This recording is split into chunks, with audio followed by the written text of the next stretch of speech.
मेरे क्लिनिक के बाहर एक बुजुर्ग महिला आकर बैठने लगी। कुछ बोलती नहीं थी। एक दिन अचानक उन्होंने मेरा नाम भी लिया। बड़ी प्यार भरी नज़रों से देखती थी मुझे। जब एक दिन मैं अपनी माँ के साथ आई तो मुझे पता चला कि वो और कोई नहीं बल्कि मेरी असली। मुझे याद नहीं कब से, लेकिन जब से मैंने होश संभाला था तब से ही मुझे डॉक्टर बनना था। मुझे लगता था कि मुझे भी लोगों के दुख दूर करना है। सपना देखना आसान होता है, लेकिन उसे पूरा करना बहुत मुश्किल बात है। मेरे साथ भी यही हुआ, लेकिन ऊपर वाला आपके लिए कुछ तो प्लान करके रखता है। मेरे माता पिता जब मैं 6 साल की थी तभी एक एक्सीडेंट में चल बसे। उनके अलावा मेरा इस दुनिया में कोई नहीं था। मुझे याद है, पड़ोस की मासी ने कुछ दिन मेरा ख्याल रखा, मुझे खिलाया, मुझे उस समय संभाला। वो शायद मुझे हमेशा अपने साथ रखती। लेकिन फिर जैसा कि मैंने कहा, ऊपर वाले ने शायद मेरे लिए कुछ और प्लानिंग कर रखी थी। मेरे पिता के दोस्त डॉक्टर थे। वो हमारे घर आया भी करते थे। जैसे ही उन्हें मेरे पिता और माता के बारे में पता चला, वो आए और उन्होंने मुझे गोद लेना चाहा। उनके कोई संतान भी नहीं थी। बस फिर उसी दिन से वो मेरे पिता और माँ बन गए। मैं अपने आप को खुशकिस्मत मानती हूँ कि मुझे वो मिल गए, लेकिन इसमें मैं उनकी मर्जी थी। एक दरवाज़ा जहाँ बंद होता है, वहीं दूसरा दरवाज़ा अपने आप वो खुल जाता है। पिताजी डॉक्टर थे और मुझे भी डॉक्टर बनना था। पढ़ाई लिखाई अच्छे से हुई और भगवान और माता पिता के आशीर्वाद और मेरी मेहनत की बदौलत आखिरकार मेरा सपना सच हो गया। पढ़ाई पूरी करने के बाद पिताजी के क्लिनिक में इनके साथ मैंने प्रैक्टिस की और फिर वहीं उनकी थोड़ी ही दूरी पर उनके सहयोग से मैंने अपना एक छोटा सा क्लिनिक भी खोल लिया। कई लोग आते क्लिनिक पर और मैं उनके इलाज करके खुश होती, लेकिन पिछले कुछ दिनों से मेरी क्लिनिक के बाहर एक बुज़ुर्ग महिला आती हैं। शुरुआत में वो आती थी, बाहर से ही मुझे देखती थी और चली जाती थी। मेरे क्लिनिक के सामने ही उन्होंने अपना डेरा डाल लिया था। महिला बुजुर्ग थी, अच्छे से बोल भी नहीं पा रही थी। मैंने इस कारण उन्हें कुछ नहीं कहा। मैंने कोशिश की उनसे बात करने की और उन्हें बेहतर जगह ले जाने की, लेकिन वो नहीं मानती थी। एक दिन मैं शौक रह गई जब उन्होंने मुझे मालू कहकर बुलाया। इस नाम से मुझे मेरे पिता और माँ ही बुलाते थे। किसी को शायद ही यह नाम पता था।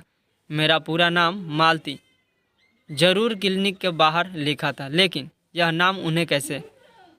कुछ एक या दो मैंने सोचा, फिर मैंने बात को टाल दिया, यह सोचकर कि शायद उनके मुंह से निकल गया होगा।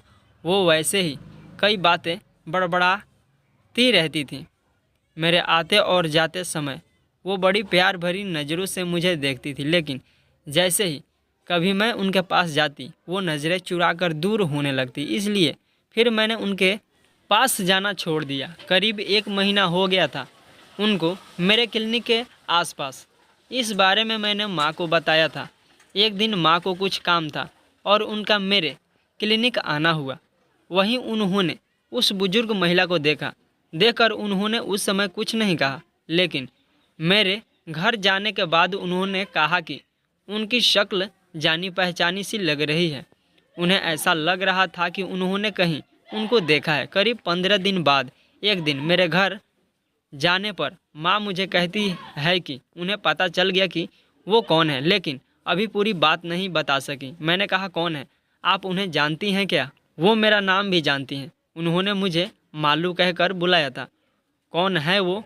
माँ ने कहा कि अभी नहीं, पर बहुत जल्द मैं तुझे बता दूंगी कि वो कौन है। अब मेरे मन में भी विचार आने लगे कि वो कौन है, आखिर इस हालत में कैसे आ गई। अगली सुबह हमारे घर पर मौसी आ गई। मौसी को माँ ने बुलाया था। आते ही मौसी ने उनसे मिलने को कहा। अभी तक मेरे समझ में नहीं आ रहा था कि यह क्या हो रहा है। हम तीनों क्लिनिक में गए। मौसी ने देखा और माँ को कही कि हाँ, यह वही है। दोनों उनके पास गए। उनको आता देख वो दूर जाने लगी, लेकिन मौसी ने उन्हें उसके नाम से बुलाया, बिमला बेन रुको। अपना नाम शायद उन्होंने बहुत दिनों के बाद सुना होगा।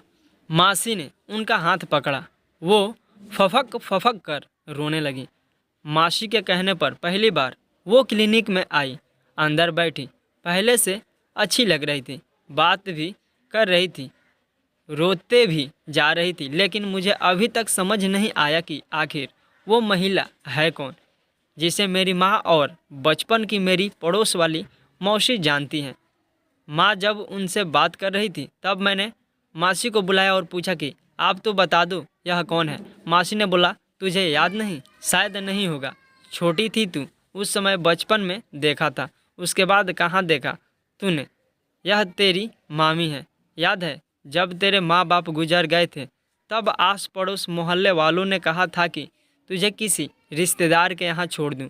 हालांकि मैं नहीं चाहती थी, लेकिन फिर मैंने सोचा कि मेरे पास रहकर क्या मिलेगा, तेरा भविष्य बन जाएगा। अगर कोई मिल जाए तो। तेरे एक ही मामा थे, तेरे नाना का ज़मीन जायदाद सब था, लेकिन तेरी माँ ने अपने पसंद से शादी की, जिस कारण उन्होंने उनसे रिश्ता तोड़ दिए थे। जब मैं तुझे लेकर उनके पास गई तो तेरे मामा तो तुझे देखकर पिघल गए थे, लेकिन तेरी मामी ने साफ मना कर दिया कि हमारा इससे कोई रिश्ता नहीं। तुझे याद है उस दिन मैं तुझे ले गई थी, मौसी ने मुझसे सवाल किया। मुझे याद है धुंधला सा। मैंने कहा, समय कभी एक सा नहीं रहता। आज इनके सगे बेटा बहू ने इन्हें घर से निकाल दिया। तेरे मामा के जाने के बाद इनकी यह हालत हो गई। शायद इनको अपनी की उस गलती का अब एहसास हो रहा है। बुरे समय जब आता है तब एहसास होता है कि कभी भी उम्र नहीं करनी चाहिए। यह कभी भी किसी के साथ भी हो सकता है। इसलिए तुझे ढूंढते ढूंढते यह यहाँ तक आ गई तेरे पास। तुझे पता था इनके बारे में, खोज खबर मिलती रहती थी। तेरी माँ को भी मैंने बताया था, इसलिए उन्होंने मुझे फ़ोन किया यहाँ आने को। उन्हें लगा कि यह वही है। उनको देख मुझे जरा सी भी गुस्सा नहीं आ रहा था। पता नहीं क्यों अपनापन पैदा हो गया था। उन्हें लगा था कि उनसे गलती हो गई थी। अब जाकर उनकी आंखें खुल गई थी।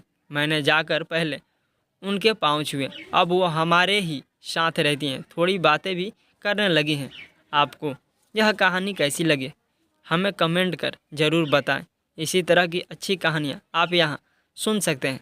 यहाँ उपस्थित शिक्षाप्रद कहानियाँ आपका मनोरंजन करने के साथ साथ दिशा भी देंगी। तो बने रहिए हमारे साथ और हमारे प्रयास को सफल बनाइए, और साथ में चैनल को हमारे सब्सक्राइब कर दीजिए। थैंक यू दोस्तों, इस वीडियो को पूरा सुनने और पढ़ने और देखने के लिए।